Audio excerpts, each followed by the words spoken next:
American President Joe Biden has finally given out his first official press conference since taking reins as the President of the United States of America.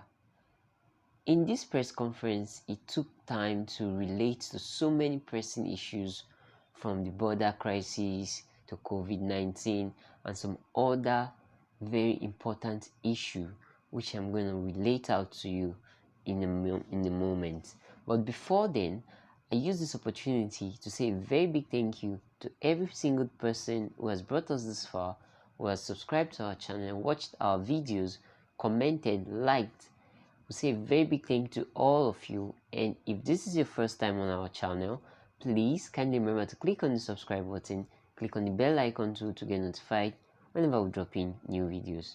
Alright, so convening his first formal news conference on Thursday, President Joe Biden stepped into a swell of issues that have bubbled up at the 2-month mark of his presidency, which has been almost exclusively focused until now on confronting the coronavirus pandemic.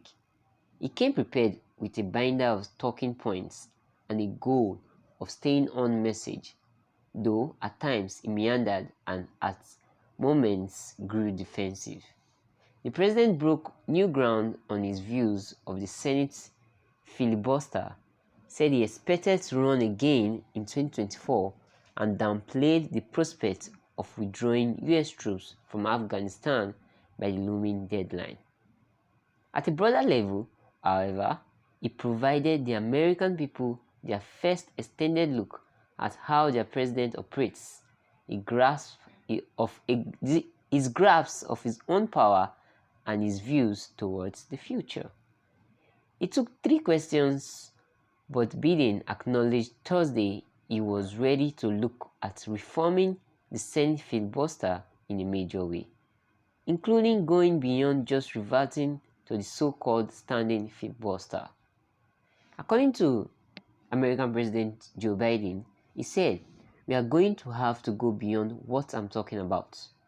He concluded after a lengthy answer about his promises to the American people. It was a step further that Biden had been willing to go in the past, and reflects the growing recognition that most items on the president's list of priorities, gun control, immigration, climate change, and have a little chance of securing passage in an evenly split Senate. Biden said he was open to making bigger changes to the Senate rule on issues he called elemental to democracy. So according to Joe Biden, he said, if there is complete lockdown and chaos as a consequence of the filibuster, then we'll have to go beyond what I'm talking about, he said. Later, pressed by CNN's Kaitlan Collins if he believed with former President Barack Obama that the filibuster is a remnant of Jim Crow, he said he did. Biden had previously sought to strike a delicate balance in weighing in on items like the filibuster, wary of alienating Republicans or coming off as breaking with tradition. But he seemed less concerned with those matters on Thursday, declaring himself working for the American people and not some vague idea of bipartisanship. Asked about Senate Minority Leader Mitch McConnell, who gripped on Wednesday, he had only spoken to Biden once since taking office, he shrugged. He said, "I would expect him to say exactly what he said." Later, he was pressed about his re-election plans. He openly wondered whether the Republican Party would even exist in 3.5 years. Wow. At his back is polling showing many Republicans supportive of his COVID-19 relief bill, which no Republicans in Congress supported.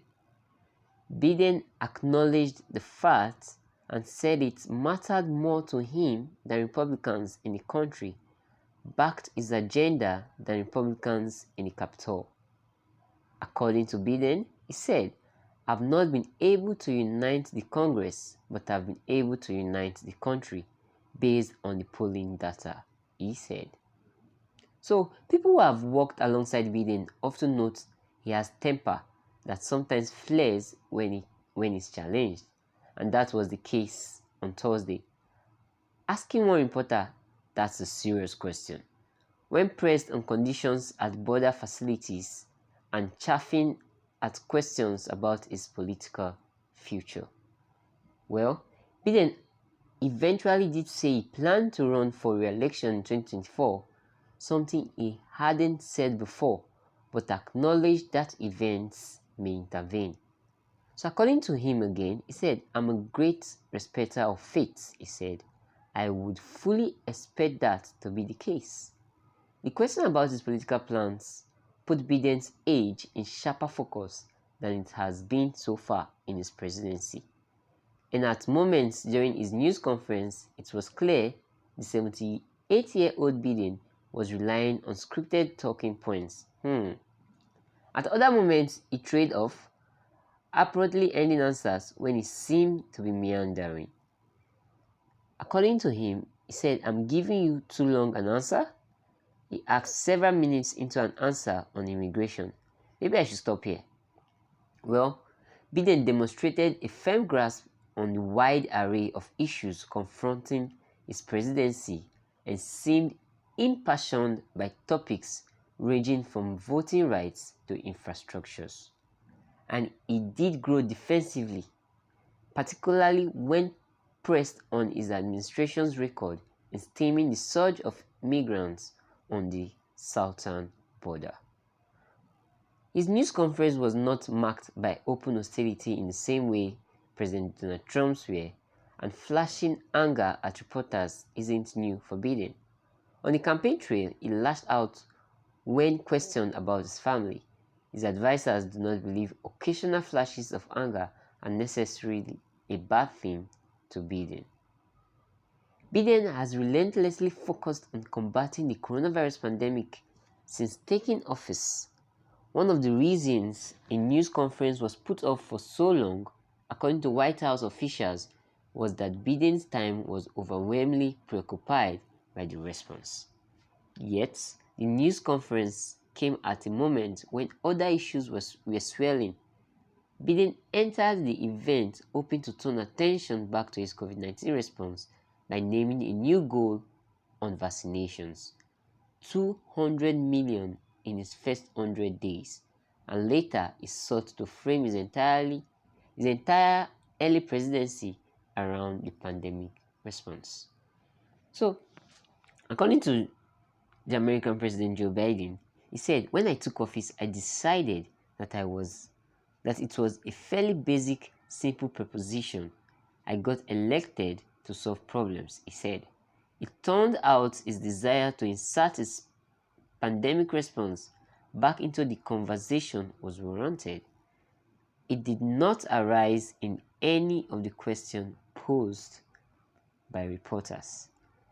Later, it was evident that Biden's next priority, a package on infrastructure, is set to dominate his forthcoming legislative agenda. He was asked a question about gun control in the wake of two mass shootings that has taken the lives of so many people over the past week, but he quickly acknowledged that wasn't where he's headed in Congress. So according to him, he said, "Successful presidents better than me have been successful in large part because they've known how to time what they're doing," he said, launching in a lengthy answer that went on from improving drinking water to removing asbestos to making buildings more efficient. He also talked about foreign policies. For a president whose first love is foreign policy, according to Aids, the issue has not been central to the early parts of his presidency.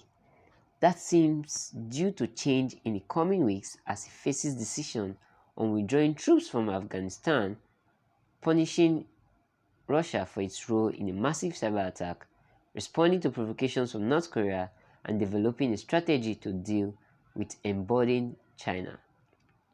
Well, on Thursday, Biden provided some new insights into how he views his role on the global stage.